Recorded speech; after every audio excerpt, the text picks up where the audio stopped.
Good morning. બરાબર, last લેક્ચરમાં છે તે આપણે સરળ આવર્ત ગતિ અને નિયમિત વર્તુળમય ગતિ એ બેનો રિલેશન જોયું હતું. એ બેને આપણે થોડુંક કમ્બાઈન કરવાની ટ્રાય કરી હતી અને એના થોડાક સૂત્ર અને બધી વસ્તુ આપણે જોઈ હતી. અને તમને એક ક્વેશ્ચન હોમવર્કમાં આપેલો હતો, સ્વાધ્યાયના 14.11મો ક્વેશ્ચન હતો.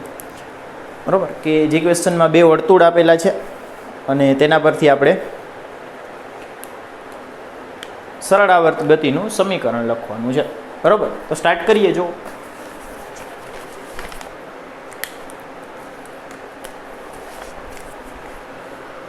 સ્વાધ્યાયમાં 14.11 પેલું એ ની વાત કરીએ.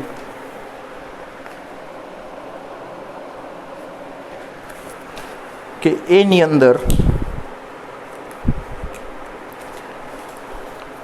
વર્તુળ આપેલું છે આ રીતે.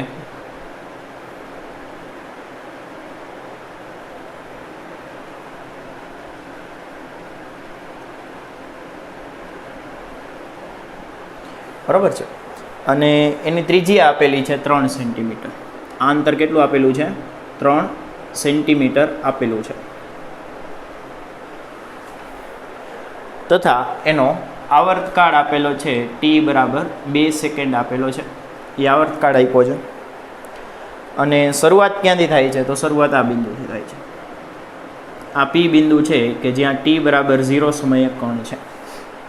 બરાબર, અને ગતિ કઈ રીતે થાય છે? તો ગતિ આમ થાય છે.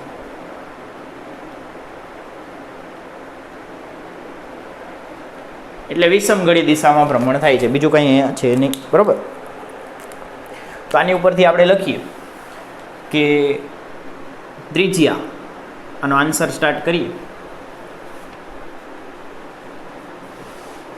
બરાબર, આન્સર શું થશે કે જે આ વર્તુળની ત્રિજ્યા આટલી છે, ત્રિજ્યા એ કંપ વિસ્તાર જેટલી હોય. બરાબર, ત્રિજ્યા બરાબર કંપ વિસ્તાર,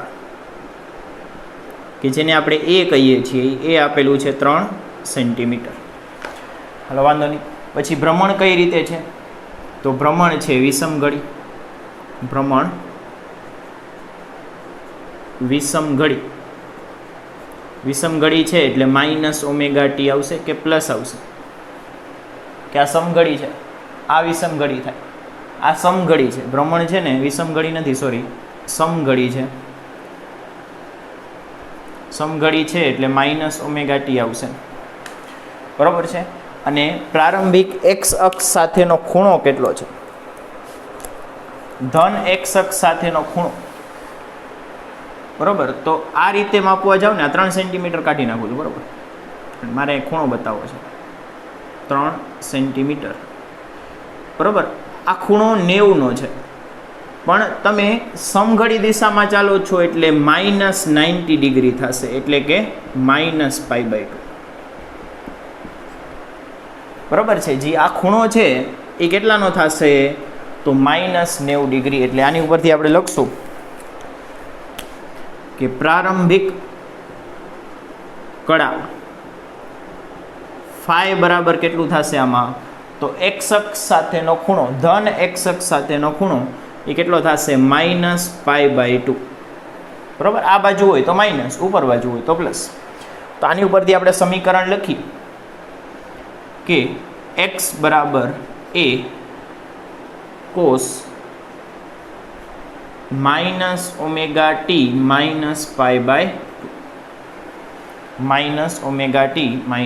-π/2 એની કિંમત લખી નાખું 3 cos માઇનસ કોમન કાઢી લઈએ.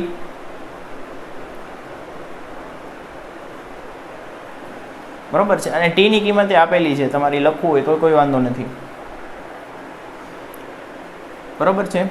હવે તમે યાદ કરો, કોસ માઇનસ ખાઈ જાય, કોસ છે એ માઇનસ ખાઈ જાય, એટલે આપણે આ રીતે યાદ રાખ્યું હોય કે કોસ -θ બરાબર કોસ θ થાય.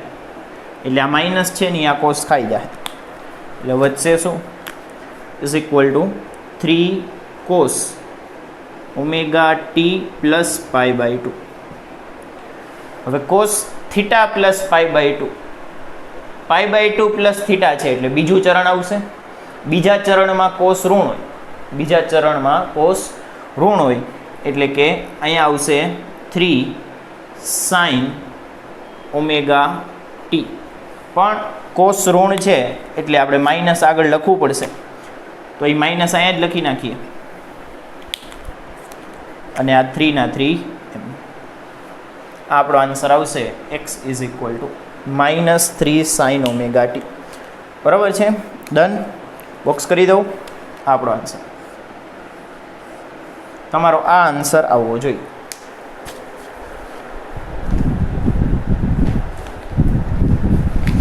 બરાબર, હજી આમાં ઓમેગાની કિંમત લખવાની બાકી છે, કદાચ એ લખી નાખીએ તો પણ વાંધો નહીં આવે. ઓમેગાની કિંમત લખી નાખો તો x = -3 sin ઓમેગા એટલે 2π/t અને t ની કિંમત છે આપણી પાસે 2 * સ્મોલ t. 2 કટ થઈ જશે એટલે x = -3 sin πt. શું આવશે? -3 sin πt. આ આપણો ફાઇનલ આન્સર થશે, કારણ કે ટી ની કિંમત આપેલી છે. ન આપેલી હોય તો અહીંયા પૂરું થઈ જાય. અને એકમ શું આવશે આમાં પાછળ લખવું પડશે. તમે જો કંપ વિસ્તાર શેમાં છે? સેન્ટીમીટરમાં છે, તો આ પણ સેન્ટીમીટરમાં આવશે એટલે પાછળ અહીંયા સેન્ટીમીટર આવશે. બરોબર છે, બંને તો એકમ છે ને એ બોક્સની બહાર લખો, કામ આવશે આગળ. હાલો, આ એ પતી ગયો. હવે બી નો વારો લખી લ્યો પેલા. હવે બી નો વારો.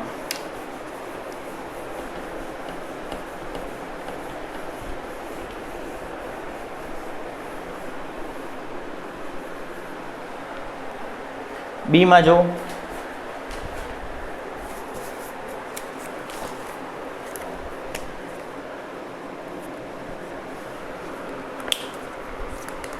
બીમાં શું આપેલું છે? એમાં પણ એક વર્તુળમાં આ વર્તુળ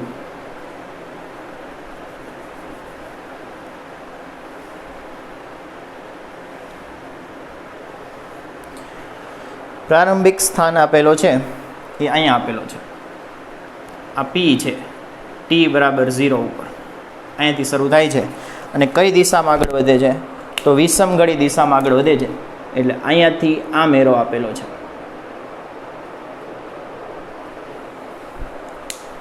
બરોબર, આ ડાયરેક્શનમાં એરો આપેલો છે અને તમને ત્રિજ્યા આપેલી છે. આ ત્રિજ્યા છે એ 2 મીટર આપેલી છે.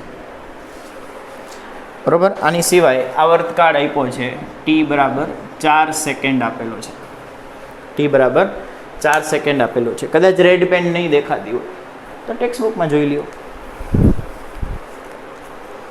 આનું સમીકરણ લખવું છે તો આમાં પહેલાં તો ત્રિજ્યા એ કોની બરાબર હોય? કંપ વિસ્તાર જેટલી. અને કંપ વિસ્તારને એ વડે દર્શાવાય. કેટલું આપેલું છે? 2 મીટર. પછી વિષમઘડી દિશામાં ભ્રમણ થાય છે એટલે સમીકરણમાં +ωt આવશે. બરાબર, વિષમઘડી દિશામાં ભ્રમણ થાય છે એટલે શરૂઆતમાં અહીંયા હોય, થોડાક સમય પછી જોવા જાઓ તો આમ આગળ વધી ગયો હોય એટલે કેટલો ખૂણો કાપ્યો હોય? આ તરફ +ωt જેટલો ખૂણો કાપી ગયો. બરાબર, શરૂઆત અહીંથી થાય છે. જેમ જેમ સમય આગળ જશે એમ કણ આમ આગળ વધે છે તો t સમયમાં એ કેટલો ખૂણો કાપશે? ωt. અને વિષમઘડી દિશામાં છે એટલે +ωt. બરાબર, એટલે વિષમઘડી ભ્રમણ છે એટલે આપણે ખૂણો કેટલો લઈએ છીએ? +ωt. બરાબર છે. પછી પ્રારંભિક કળા.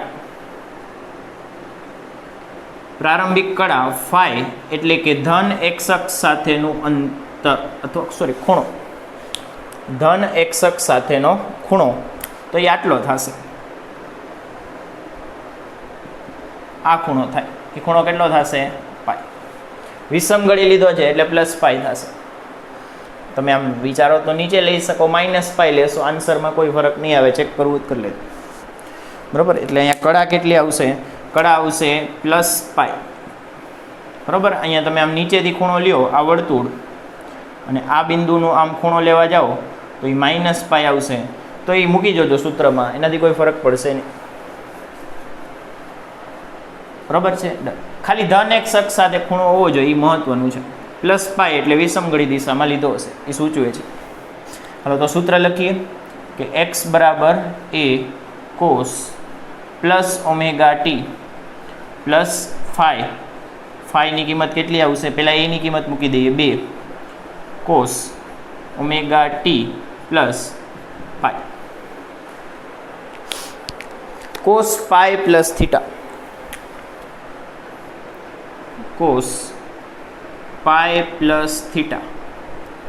પાઈ પ્લસ થીટા એટલે કેટલામું ચરણ આવે? ત્રીજું ચરણ આવે. અહીંયા પાઈ આવે, પાઈ પ્લસ થીટા એટલે ત્રીજું ચરણ આવશે. ત્રીજા ચરણમાં ટેન ધન હોય, બરાબર, કોસ ઋણ હોય એટલે અહીંયા માઇનસ આવશે. અને પાઈ છે એટલે કોસનું કોસ જ રહેશે એટલે કોસ થીટા. એટલે કોસ પાઈ પ્લસ થીટા એટલે માઇનસ કોસ થીટા થાય. તો અહીંયા લખો answer is equal to 2 cos minus cos, minus લખવું પડશે ને, -2 કોસ ઓમેગા ટી. ઓમેગાની કિંમત લખો 2π/t અને ટીની કિંમત કેટલી આપેલી છે? 4 આપેલી છે. તો અહીં લખી નાખું કિંમત -2 કોસ 2π/4 × t. બે કટ કરી નાખો એટલે આવશે -2 કોસ πt/2. આ એક્સનું સમીકરણ, બરાબર, ને આ આપણો આન્સર.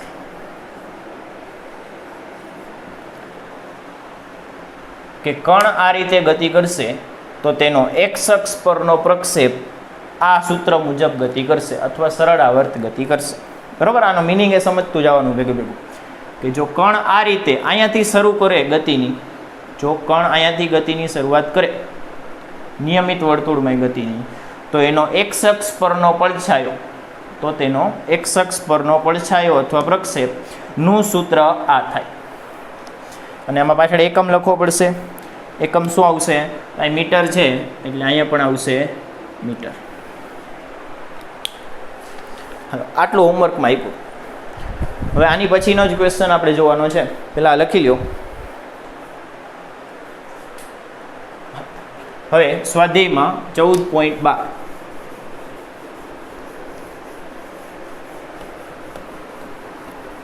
સ્વાધ્યાયમાં 14.12 નંબરનો ક્વેશ્ચન જોશું.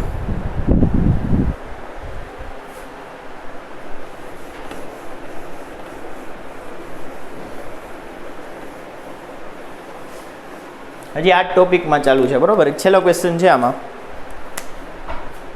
સ્વાધ્યાયમાં 14.12. આમાં ઊંધું કરવાનું છે. આ ક્વેશ્ચનમાં છે ને તમને સમીકરણ આપ્યા છે એની ઉપરથી વર્તુળ દોરી દેવાનું છે. અત્યાર સુધી આપણે શું કર્યું કે વર્તુળ આપેલું હતું, કણનો પરિપથ આપ્યો હતો, ગતિપથ આપ્યો હતો, ક્યાંથી શરૂઆત થાય તે આપેલું હતું. એની ઉપરથી આપણે એના એક્સ અક્ષ પરના પડછાયાનું સમીકરણ અથવા સરળ આવર્ત ગતિનું સમીકરણ મેળવી દેતા હોઈએ છીએ. પણ આમાં શું કરવાનું થશે આ ક્વેશ્ચનમાં કે જો તમને થોડાક સમીકરણ આપેલા છે એની ઉપરથી વર્તુળ દોરી દેવાનું છે, બરાબર. એ વર્તુળને આપણે સંદર્ભ વર્તુળ પણ કહીએ છીએ. વર્તુળને શું નામ અપાય છે? સંદર્ભ વર્તુળ પણ ક્યારેક ક્યારેક કહેવાય છે. એટલે આમાં તમને કીધું હશે કે સંદર્ભ વર્તુળ દોરો. શું કીધું? જો ક્વેશ્ચન વાંચો કે નીચેની સરળાવર્ત ગતિ માટે સંદર્ભ વર્તુળ દોરો. બરાબર છે? નીચેની સરળાવર્ત ગતિ માટે કે નીચે તમને પડછાયાની ગતિ આપી છે એની ઉપરથી વર્તુળ દોરી દેવાનું છે. અને શું દર્શાવવાનું છે? સ્થાન દર્શાવવાનું છે, પ્રારંભિક સ્થાન દર્શાવવાનું છે. લખી નાખી સાઈડમાં. પેલું સંદર્ભ વર્તુળ દોરો.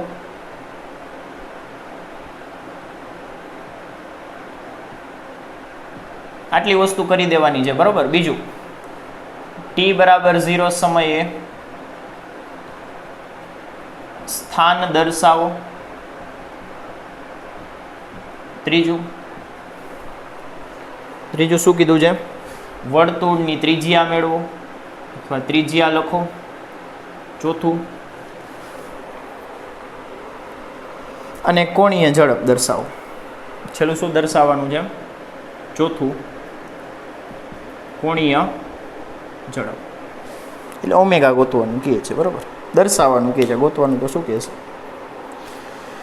અને તમને જે ભ્રમણની દિશા આપી છે એ વિષમ ઘડી લેવાની કીધી છે, કે સરળતા માટે ભ્રમણની દિશા છે તે વિષમ ઘડી લો, બરાબર. તો ભ્રમણ કઈ રીતે આપેલું છે? ભ્રમણ છે તે વિષમ ઘડી આપેલું છે. ઠીક છે, ચાલો આનો આન્સર સ્ટાર્ટ કરીએ. પેલું એમાં શું કીધું? જો તમને સમીકરણ આપ્યું છે x બરાબર -2 sin x is equal to -2 sin 3t plus pi by 3 3t plus pi by 3. પેલો ક્વેશ્ચન સમજવાનો છે, બાકીના બધા આવડી જશે. તો આપણે જે સંદર્ભ વર્તુળ દોરીએ છીએ ને એ આને માટે દોરીએ છીએ કે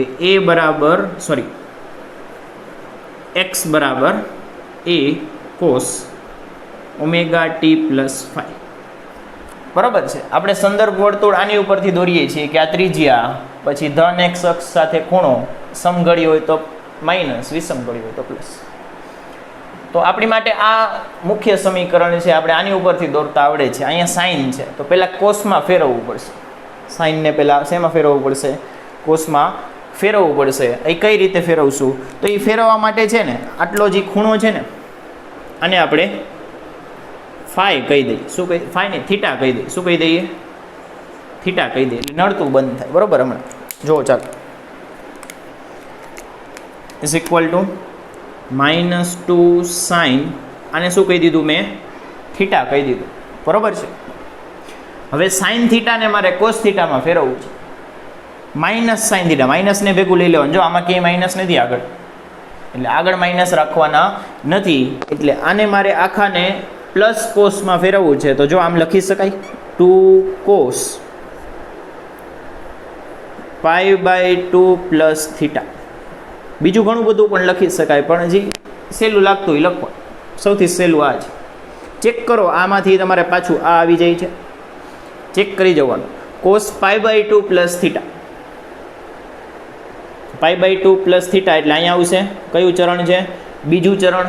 બીજા ચરણમાં કોસ ઋણ હોય, π/2 છે એટલે કોસનું સાઇન થઈ જશે, એટલે ઉપરનું આવી જશે, બરાબર છે. ઉપરનું આવી જશે. તો આમાં બાજુમાં કારણ એ લખી દેવાનું, એમને ખુલ્લું નહીં કરવાનું, બરાબર. બાજુમાં કારણ આપી દેવાનું કે માઇનસ સાઇન થીટા બરાબર કોસ π/2 પ્લસ થીટા થાય. આ એનું કારણ. હલો, હવે આમ આગળ વધીએ. થીટાની કિંમત પાછી મૂકી દઉં. થીટા આપણે કોને લીધું હતું? Is equal to 2 cos π/2 plus આમાં π/3 ને આગળ રાખું છું, બીજું કાંઈ નથી કરતો. π/3 પ્લસ 3t, π/3 પ્લસ 3t. અહીં સરવાળો ગુણાકાર કરો, સરવાળો કરો, સીધું લખી દો, બરાબર.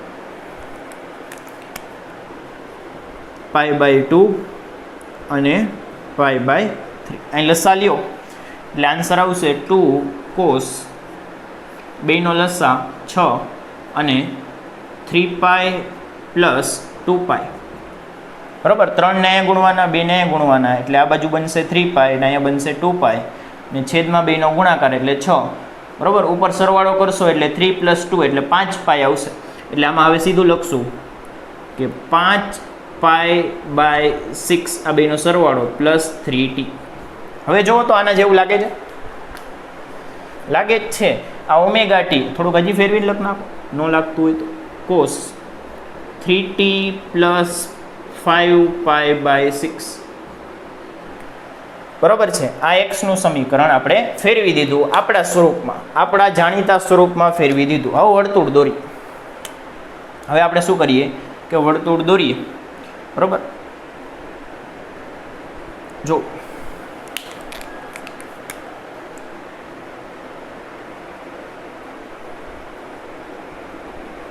આ વર્તુળ કે જેની ત્રિજ્યા કેટલી છે? જો 2 સેન્ટીમીટર કે 2 મીટર, જે આપેલું હોય. સેન્ટીમીટર હોય સેન્ટીમીટર, મીટર હોય મીટર. ન હોય તો એસઆઈ એકમ લખ નાખવાનું, એસઆઈ લખ નાખવાનું ખાલી, બરાબર. તો આની ત્રિજ્યા કેટલી થશે? 2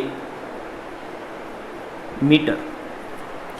પછી એની કોણીય આવૃત્તિ આ પૂછી છે, જો કોણીય ઝડપ એ 3 થશે, કારણ કે 3 કોના સ્થાન ઉપર છે? ઓમેગાની.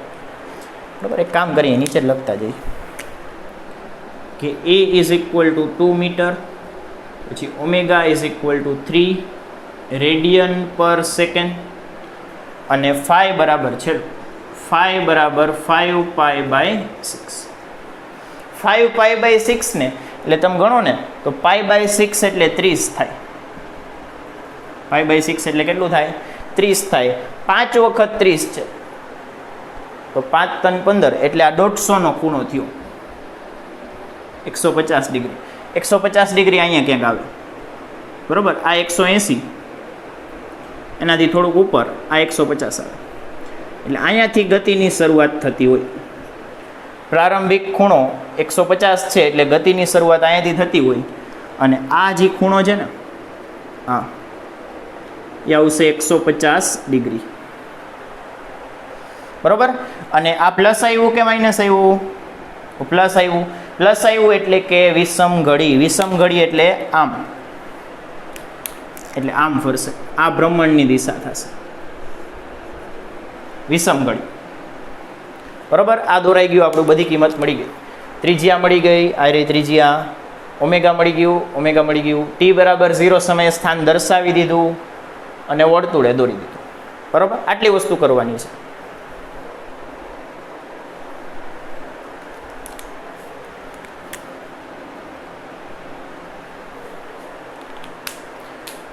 હાલો આની પછીનો બીજો, પેલો જ હાર્ડ છે ભાઈ, બીજા બધે સહેલા છે.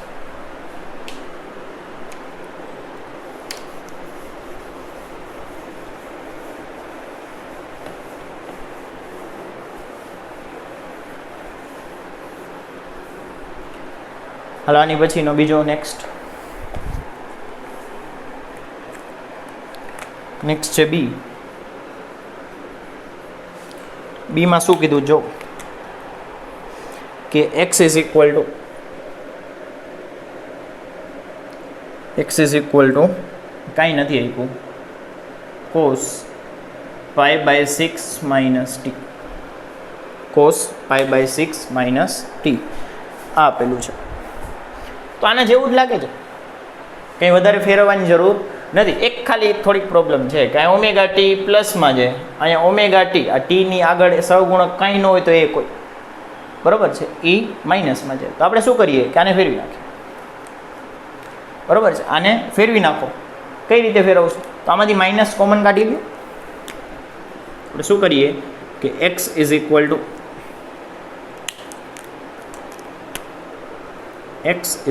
ટુ કોસ, આમાંથી માઇનસ કોમન કાઢી લઈએ, એટલે માઇનસ કોમન કાઢો એટલે આ માઇનસ થઈ જાય અને આ ભાઈ પ્લસ થઈ જાય. હવે કોસ તો માઇનસ ખાઈ જાય, કોસ તો માઇનસને ખાઈ જાય, એટલે cos minus pi by 6 plus t. થોડો ક્રમ બદલાવી નાખો, કારણ કે સરવાળામાં તમે ક્રમ બદલાવી શકો, એટલે ટી માઇનસ પાઈ બાય 6, બરાબર છે. આ પહેલી છેલ્લી વાર લખું. નેક્સ્ટ ટાઈમથી છે સીધું અહીંયાથી અહીંયા લખી શકો. તમને યાદ જ હોવું જોઈએ કે કોસમાં તમે અંદરનો ક્રમ બદલાવી શકો, માઇનસને પ્લસ કરી શકો અને પ્લસને માઇનસ કરી શકો, બરાબર છે. તમે કોસની અંદર આ બેયને ચેન્જ કરી શકો, આ રીતે લખી શકો, બરાબર છે.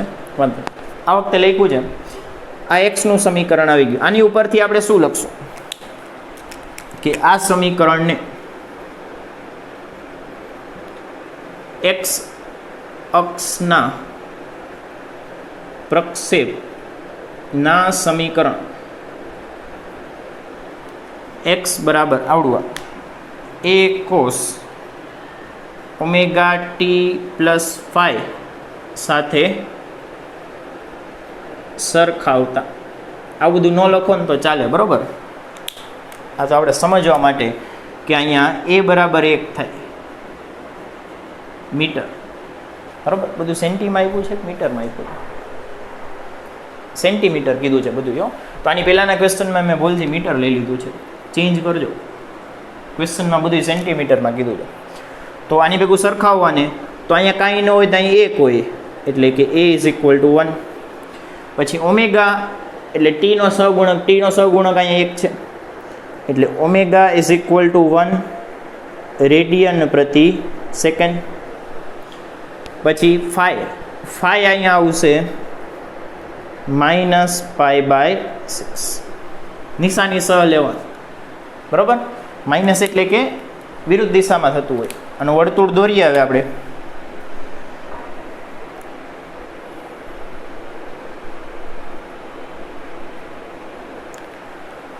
તો ગતિની શરૂઆત ક્યાંથી થાય છે? -π/6 થી થાય. -π/6, π/6 એટલે 30, પણ માઇનસ એટલે -30. +30 ઉપર આવે, -30 નીચે આવે, એટલે અહીંયા ક્યાંક આવતા છે. આ p t બરાબર 0 સમયે સ્થાન આવી ગયું. અને આ ખૂણો કેટલો થશે? આ ખૂણો -π/6 કેટલો થશે? -π/6.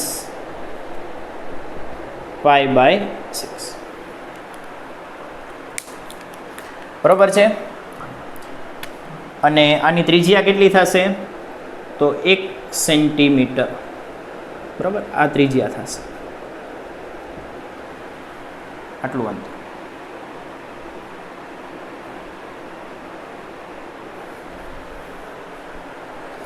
બસ આનો આન્સર લખી દો.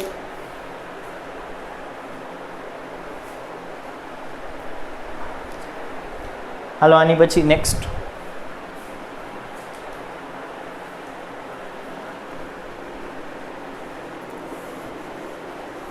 સી.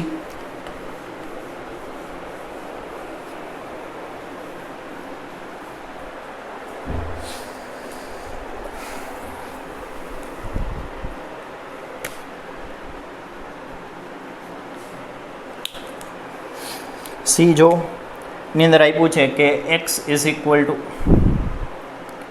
3 sin 2πt plus π/4. બરાબર, આ વસ્તુ આપેલી છે. તો પહેલાં આપણે આને કોસમાં ફેરવી લઈએ, એટલે જે અંદરનો ખૂણો છે ને એને થીટા કહી દઈએ, એટલે આપણને સહેલું પડતું જાય. આને આપણે કહી દઈએ થીટા. તો ફરીથી લખીએ આને કે x is equal to 3 sin, અને આપણે થીટા કહી દીધું. પહેલાં આને કોસમાં ફેરવો, તો અહીંયા પ્લસ સાઇન છે, બરાબર. એ કારણ પહેલેથી જ લખી નાખીએ કે પ્લસ સાઇન થીટા બરાબર શું લખું? કોસ π/2 માઇનસ થીટા લખી શકાય. π/2 પ્લસ થીટા કરો એટલે બીજું ચરણ આવે, π/2 માઇનસ કરો એટલે પહેલું ચરણ આવે. પહેલા ચરણમાં બધાય પોઝિટિવ, ઓલ પોઝિટિવ, બધાય પાસ, બરાબર. તો આની બરાબર આ લખી શકાય. એટલે અહીંયા શું લખશું? 3 cos π/2 માઇનસ થીટા. હવે થીટાની કિંમત મૂકી દો. હવે આમાં શું કરીએ? થીટાની કિંમત મૂકી દઈએ, એટલે 3 cos π/2 માઇનસ, બરાબર. એ કાઉન્સ છોડશું એટલે માઇનસ અંદર જશે, એવું બધું નાની નાની વસ્તુ નહીં બોલવાની. 2πt plus π/4.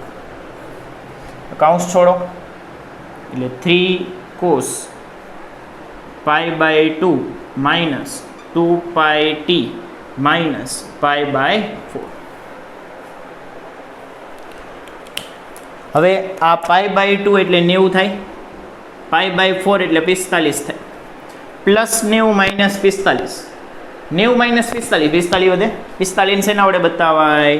π/4. મેં કહા તમે લસા લઈને કરી શકો છો, પણ અહીંયા આપણે સીધું લખી શકશો ઇઝ ઇક્વલ ટુ 3 cos, આ બેની બાદબાકી કરો, આની અને આની, એટલે આવશે π/4 વધે. 90 માંથી 45 એટલે 45 વધે, અને આ વચ્ચેનું એમને -2πt જેમના. પાછું જો ઊંધું આવ્યું, ટી વાળું પદ ઋણ આવ્યું. ટી વાળું પદ ઋણ તમે રાખી શકો, એનો મતલબ સમઘડી થાય, પણ તમને ક્વેશ્ચનમાં શું આપ્યું? એટલે આપણે એને પ્લસ કરવું પડે છે. હવે કોષની અંદર તમે આમ અદલા બદલી કરી શકો, બરાબર. કોષની અંદર આપણે આમ અદલા બદલી કરી શકીએ. તો આની બરાબર લખી નાખું 3 cos, ફેરવી નાખું 2πt, ફેરવી નાખો ને કંઈક અલગ પેનથી લખું, ખબર પડે કે અહીંયા કંઈક થયું છે, અહીંયા કંઈક થઈ ગયું, π/4.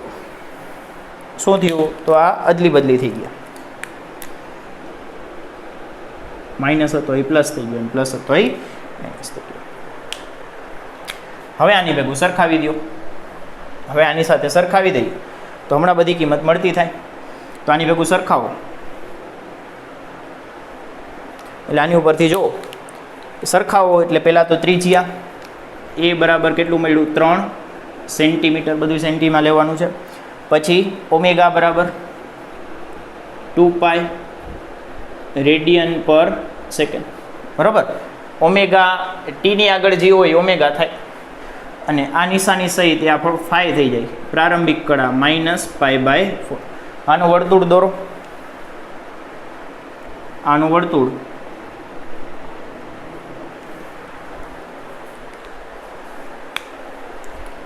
બરાબર. સ્ટાર્ટ ક્યાંથી થાય છે? -45 થી થાય છે, +45 અહીંયા આવે, -45 અહીં નીચે આવે, એટલે અહીંયાથી શરૂ થાય છે. અને આ ખૂણો કેટલો છે? -π/4. એટલે આ બિંદુ આપણું થઈ જશે P, T બરાબર 0 વાળું બિંદુ. સમઘડી કે વિષમઘડી? તો આ 2πt માઇનસ હોત તો સમઘડી, પ્લસ છે તો વિષમઘડી. વિષમઘડી એટલે આમ થાય, એટલે આમાં ભ્રમણ આ રીતે થશે, વિષમઘડી, બરાબર. તો આપણે વર્તુળ દર્શાવી દીધું.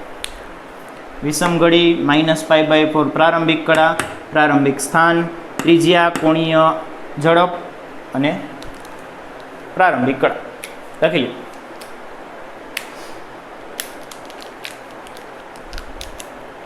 હલો, હવે લાસ્ટ ડી.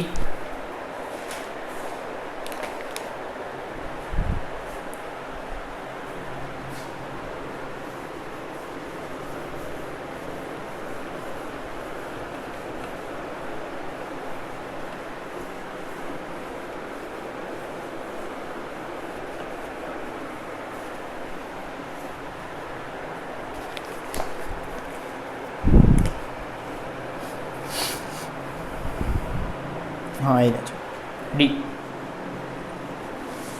ડીમાં શું કહે છે કે x is equal to 2 cos πt. આ તો સાવ ઇઝી છે, આમાં કાંઈ ફેરવવાની જરૂર નથી, બધું તો આપ્યું છે.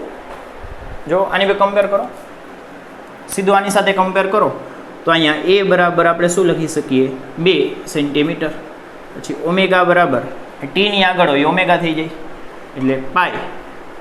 ઓમેગા કેટલું થશે? પાઈ. એકમ આવે રેડિયન પ્રતિ સેકન્ડ. અને ફાઈ કાંઈ નથી આપ્યું એટલે 0 થાય, ફાઈ 0 ડિગ્રી થાય. આનું વર્તુળ દોરી દે બાજુમાં, સાવ સહેલું.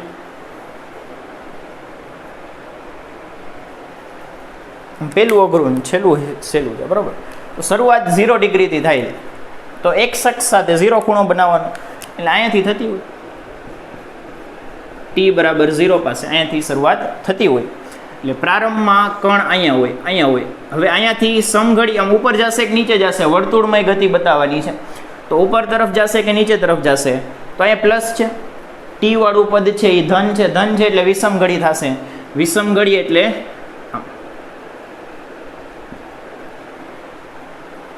બસ આ થઈ ગયું પૂરું. આનો આન્સર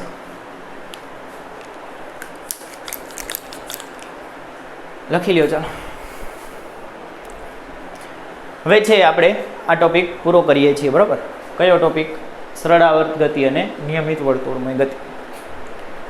આની ઉપરના થોડાક MCQ તમે જોશો, ગણશો, પછી ખ્યાલ આવશે કે કઈ રીતે આનો ઉપયોગ કરવો, બરાબર. આપણી ટેક્સ્ટબુકમાં આટલા સુધી જ લિમિટેડ વસ્તુ આપેલી છે. તો હવે છે એ આપણે નેક્સ્ટ ટોપિક સ્ટાર્ટ કરીશું, બરાબર. થિયરી આપણે થોડીક જ બાકી છે, પાછળની થોડીક થિયરી બાકી છે. સરળ આવર્ત ગતિ અહીંયા પૂરી થાય છે. જે ચેપ્ટરની MCQ માટેની જે મોસ્ટ IMP થિયરીઓ હતી ટેક્સ્ટબુકમાંથી ત્યાં સુધી પૂરી થાય છે. હવે એનું જે આવે છે એ થોડુંક ઓછું કામમાં આવશે, પણ આપણે કરશું, મૂકશું નહીં, બરાબર. એમાંથી કંઈ પણ ક્વેશ્ચન આવી જાય તો આપણે સોલ્વ કરી શકવા જોઈએ. જો તો સ્ટાર્ટ કરીએ આપણો નેક્સ્ટ ટોપિક.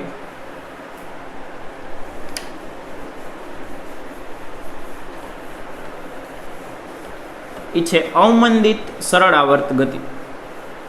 સરળ આવર્ત ગતિ નથી, પણ એને છતાં પણ કહેવામાં આવે છે સરળ આવર્ત ગતિ.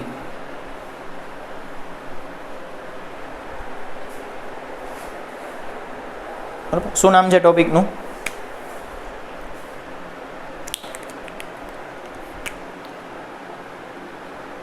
અવમંદિત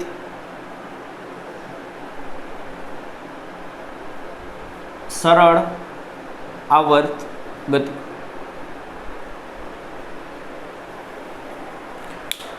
અવમંદિતનું ઇંગ્લિશ થાય ડેમ, ધીમું પાડેલું, પણ આપણે એને શું કહીએ છીએ? ડેમ્પ્ડ. લખવું જોઈએ એટલે ખ્યાલ આવશે.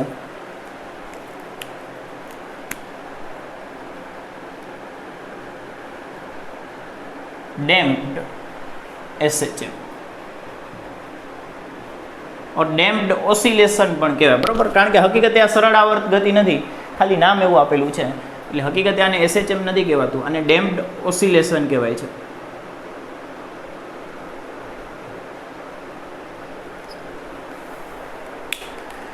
જો શરૂ કરીએ, બરાબર. કે ધારો કે આપણી પાસે એક સ્પ્રિંગમાં એક નીચે બ્લોક લટકાડેલો છે. શું લટકાડેલું છે? ધારો કે આપણી પાસે અહીંયા એક છત સાથે આ એક સ્પ્રિંગ જોડી દીધી અને સ્પ્રિંગના અંતે એક M દળ ધરાવતું એક બ્લોક જોડી દીધું, બરાબર. અત્યારે શૂન્ય અવકાશમાં મૂક્યું છે અને કોઈ પણ પ્રકારનું ઘર્ષણ કે કાંઈ આપણી પાસે છે કાંઈ લાગતું નથી, બરાબર. શૂન્ય અવકાશમાં છે. આપણે આને થોડુંક ખેંચીને મૂકી દીધું. આપણે શું કર્યું? આ જે બ્લોક છે એને આપણે થોડુંક ખેંચી x જેટલું સૂક્ષ્મ સ્થાનાંતર આપી ને મૂકી દીધું. જેવું મૂક્યું એટલે આ ભાઈ તો સરળ આવર્ત ગતિ શરૂ કરી દેશે. સૂક્ષ્મ સ્થાનાંતર કરાવ્યું છે એટલે કોઈ વાંધો આવશે નહીં, સરળ આવર્ત ગતિ કરશે. એટલે આ શું કરશે? સરળ આવર્ત ગતિ. આ આપણે અત્યાર સુધી ભણી ગયા હોય. કોઈ એક બ્લોકને સ્પ્રિંગ સાથે બાંધી દો અને થોડુંક સ્થાનાંતર કરાવો એની સંતુલન અથવા મૂળ સ્થિતિમાંથી અને મૂકી દો એટલે એ આ રીતે દોલન કરશે. અને ક્યાં સુધી દોલન કરશે? તો અનંત સમય સુધી દોલન શરૂ રાખશે. દોલન ક્યારેય બંધ જ નથી થતું, કારણ કે આપણે કોઈ પ્રકારનું ઘર્ષણ કે કાંઈ અવગણ્યું નથી. અને આપણે ઉર્જા ભણ્યા એ સમયે ભણી ગયા હોય કે તંત્રની કુલ ઉર્જા અચળ રહેશે, ગતિનું સ્થિતિમાન, સ્થિતિનું ગતિમાં રૂપાંતર થશે, પણ ઉર્જાનો ક્યાંય વ્યય થતો નથી. એ પણ આપણે ત્યાં વાત કરેલી હોય. તો આમાં એકવાર દોલન શરૂ થઈ જશે એટલે પછી એ દોલન બંધ થતા નથી. એ દોલન અનંત સમય સુધી ચાલુ રહેશે. પણ આ તો બધું સૈદ્ધાંતિક છે. હકીકતે અહીંયા કોઈક માધ્યમ અવેલેબલ જ હોય. હકીકતે શું થતું હોય કે અહીંયા આસપાસ હવા હોય કાં અન્ય કોઈ માધ્યમ હોય, એવું કોઈક માધ્યમ હોય જ છે. તો આ શું છે? માધ્યમ. કોઈ પણ પ્રકારનું ઘર્ષણ તો લાગતું જ હોય છે, બરાબર. કાં સ્પ્રિંગ વડે અપાતું હોય કાં માધ્યમ વડે અપાતું. આપણે મોટા ભાગે માધ્યમ વડે લાગતું ઘર્ષણ ધ્યાનમાં લેશું કે માધ્યમ છે એ બ્લોકની ગતિને અવરોધશે. કે આ બ્લોક આમ જશે તો માધ્યમ એની ઉપર તરફ બળ લગાડશે, એટલે કે એની ગતિને વિરોધ કરશે. માધ્યમ વડે અપાતું વિરોધ બળ અથવા ઘર્ષણ બળ એને માધ્યમનો અવરોધ કહી શકો, બરાબર છે. હકીકતે આ માધ્યમના અવરોધને લીધે સ્પ્રિંગના બ્લોકને એકવાર ખેંચીને મૂકી દેશું ને પછી એ થોડીક વાર દોલન કરશે, પછી ધીમે ધીમે એના દોલન ધીમા પડતા જશે. હજી ધીમા પડ્યા પછી ઊભા રહી ગયા. સ્પ્રિંગનું ઉદાહરણ ન લ્યો તો કદાચ આપણા જૂના હિંચકાને યાદ કરો કે એકવાર હિંચકાને ધક્કો મારીને મૂકી દીધો તો થોડાક ઝોલા ખાહે, નીંદરવાળા નહીં, હિંચકાવાળા, તો થોડાક હિંચકા ખાશે, પછી ધીમે ધીમે ધીમા પડતા જશું. ધીમા શું કામ પડીએ છીએ? તો ખાલી હવાનો અવરોધ તમે ગણતા હોય ને તો પણ આપણા હિંચકા છે, દોલન છે, એ ધીમે ધીમે ઓછા થતા જતા હોય ને અમુક સમય પછી ઊભા રહી જાય. તો એ ઊભા રાખવાવાળું પરિબળ કોણ છે? તો એ છે માધ્યમ. ઊભા રાખવાવાળું પરિબળ, ઊભું રાખવું એને કહેવાય અવમંદિત કરવું, ધીમું પાડવું. અવમંદનનું આપણે અહીંયા ગુજરાતી શું લેશું? આપણો અર્થ શું લેશું?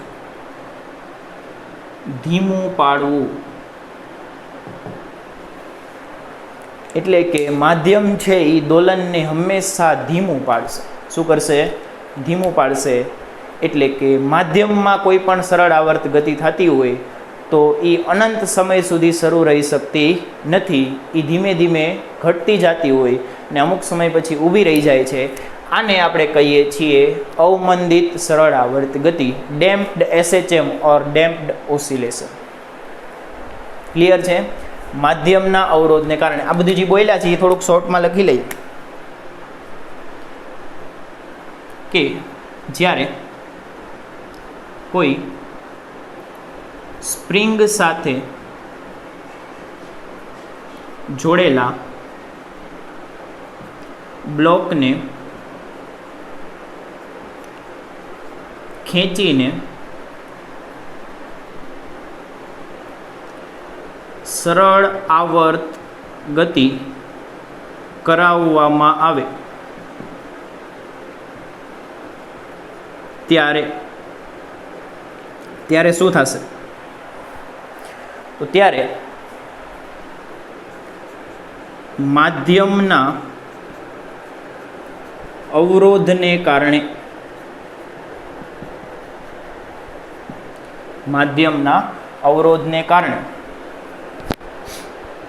દોલન ધીમા પડે છે. આને ટેકનિકલ ભાષામાં કહીએ ને, આપણે ફિઝિક્સની લેંગ્વેજમાં કહીએ ને તો આને કહેવાય કંપ વિસ્તાર ઘટવો. સમજો કે પેલા જે આ ભાઈ છે, આ બ્લોક છે, એ આટલા સુધી દોલન કરતો હતો, પેલા અહીંયા સુધી જતો હતો ને અહીંયા સુધી, મહત્તમ આની વચ્ચે આમ દોલન કરતો હતો. પછી માધ્યમનો અવરોધ આવ્યો તો થોડીક વાર રહીને પછી હવે એની લિમિટ આટલી થઈ ગઈ. હવે આ બે લાઈન વચ્ચે દોલન કરશે. થોડીક વાર રહીને હજી માધ્યમનો અવરોધ લાગ્યો એટલે ભાઈ હજી ઓછું દોલન કરશે, આટલી રેન્જમાં દોલન કરશે. પછી ધીમે ધીમે સાવ સ્થિર થઈ જશે.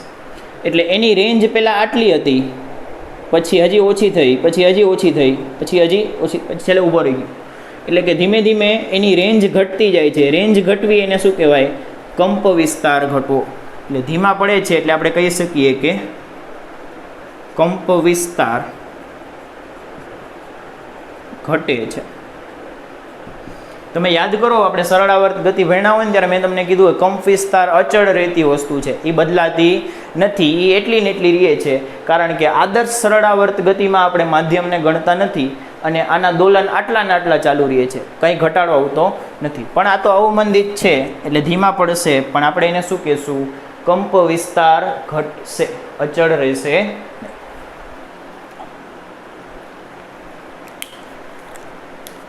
અને તેથી દોલન અંતે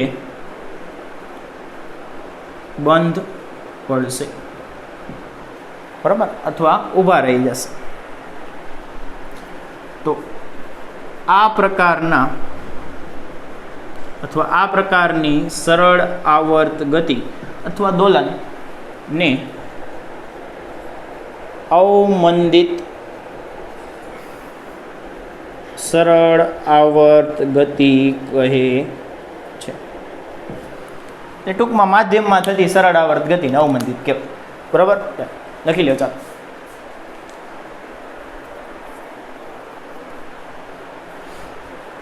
લખાઈ ગયું? હાલો નેક્સ્ટ.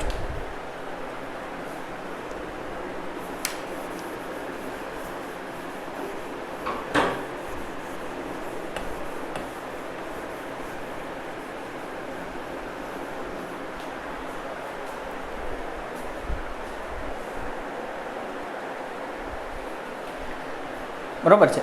તો આમાં છે ને હવે આપણે બળ વિશે ચર્ચા કરીએ કે જે માધ્યમ દ્વારા જે અવરોધ કરતું બળ લાગે છે એ બળને નામ અપાય છે અવમંદન બળ. કયું બળ? અવમંદન બળ. ઇંગ્લિશમાં કહેવાય ડેમ્પિંગ ફોર્સ. શું કહેવાય છે? Damping force. ડેમ્પિંગ એટલે અવમંદન કરવું, બરાબર. બીજું એનું કાંઈ બીજું કોઈ અર્થ થતું નથી. ધીમું પાડવું. તો અવમંદન બળ, તો આપણે એમાં લખીએ કે આ બળ છે, આ બળ એટલે કયું? અવમંદન બળ એ વેગના સમપદાર્થના અથવા પદાર્થના વેગના સમપ્રમાણમાં હોય છે.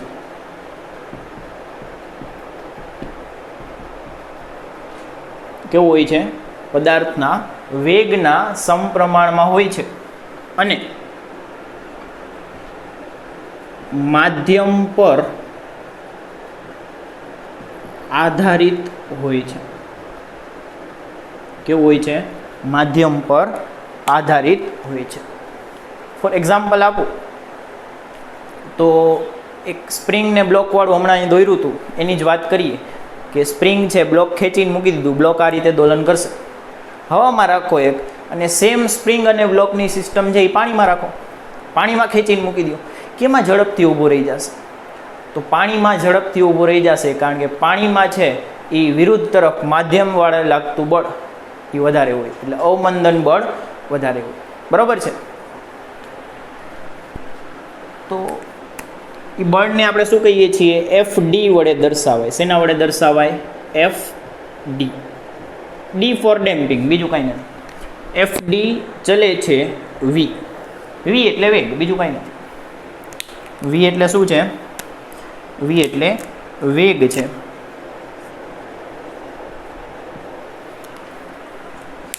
અને અહીંયા આગળ માઇનસ આવશે. શું કામ? કારણ કે ગતિની વિરુદ્ધ દિશામાં લાગશે. બ્લોક આમ જતો હશે તો આમ બળ લાગશે, કારણ કે ઘર્ષણ બળ ટાઈપનું બળ છે, અવમંદન બળ છે, વિરોધ કરતું બળ છે. તો પદાર્થ આમ જતો હોય તો બળ ઉપર તરફ લાગશે, વિરુદ્ધ દિશામાં લાગે છે એટલે માઇનસ આવશે. ચલે છે એની નિશાની કાઢો એટલે અહીંયા અચળાંક મૂકવો પડે, એટલે FD is equal two minus BV. જ્યાં B છે એ સમપ્રમાણતા અચળાંક આવશે, કે જ્યાં B બરાબર સમપ્રમાણતા અચળાંક, અથવા એને બીજું નામ પણ અપાય છે અવમંદન અચળાંક. ઇંગ્લિશમાં કહીએ તો ડેમ્પિંગ અચળાંકનું થાય કોએફિશિયન્ટ. તો ડેમ્પિંગ કોએફિશિયન્ટ, બરાબર, B. B એ માધ્યમ ઉપર આધારિત છે, જે માધ્યમ પર આધારિત છે. માધ્યમ ઘટ હશે તો B ની કિંમત વધારે હશે, માધ્યમ પાતળું હશે, હવા હશે તો B ની કિંમત ઓછી હશે. બરાબર છે? આવું સેમ એક બળ છે ને એ તમે તરલના ચેપ્ટરમાં ભણી ગયા. તમે તરલવાળા ચેપ્ટરમાં ભણી ગયા, ચેપ્ટર નંબર 10 છે આઈ થિંક. બરાબર છે? તો તરલવાળા ચેપ્ટરમાં તમે ભણી ગયા, એને તમે સ્ટ્રોકનો નિયમ કયો છો અથવા તો શ્યાનતા બળ કયો છો. શું કયો છો એને? શ્યાનતા બળ કયો છો. ખાલી તમારી સમજ માટે કહું છું કે આ બળનું એક ઉદાહરણ છે, જેનું એક ઉદાહરણ શ્યાનતા બળ છે, કૌંસમાં સ્ટોક્સનો નિયમ.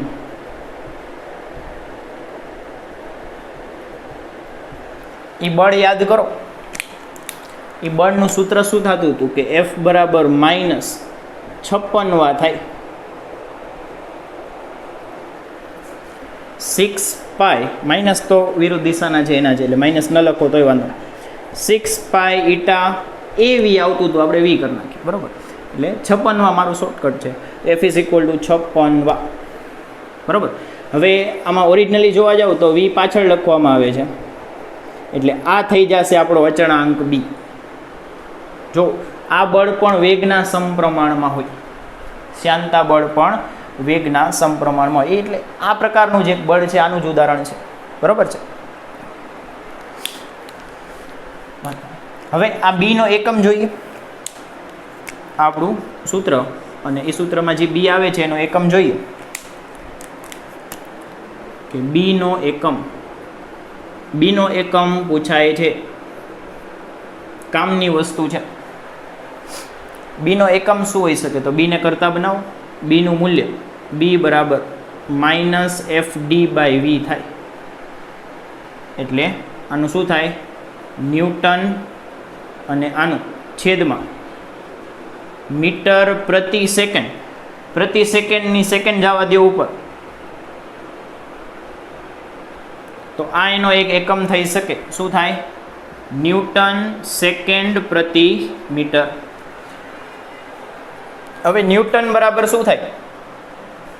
ન્યૂટન બરાબર f is equal two ma થાય, એટલે m એટલે કિલોગ્રામ મીટર પ્રતિ સેકન્ડ સ્ક્વેર. આ ન્યૂટનનું સૂત્ર થાય. તો ન્યૂટનની જગ્યાએ આ મૂકી દો, કિલોગ્રામ મીટર પ્રતિ સેકન્ડ સ્ક્વેર. આ ન્યૂટનના સ્થાને મૂક્યું છે, અને બાજુમાં second into metre. Second cut કરી નાખો, એક મીટર કટ કરી નાખો, તો અહીંયા ફાઇનલ એકમ શું આવશે? કેજી પ્રતિ સેકન્ડ આવશે. બરાબર. આ ક્વેશ્ચન ઘણી બધી એક્ઝામમાં મેં જોયો છે કે કેજી પ્રતિ સેકન્ડ કોનો એકમ છે? કેજી પ્રતિ સેકન્ડ કોનો એકમ છે? તો એ આ અવમંદન અચળાંકનો એકમ છે. બરાબર છે, લખી લેજો.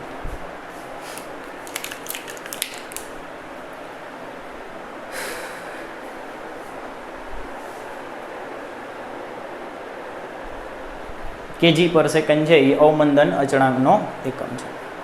બરાબર, લખી લ્યો. આ સાથે છે એ આપણે આજનો લેક્ચર છે એ પૂરો કરીએ છીએ.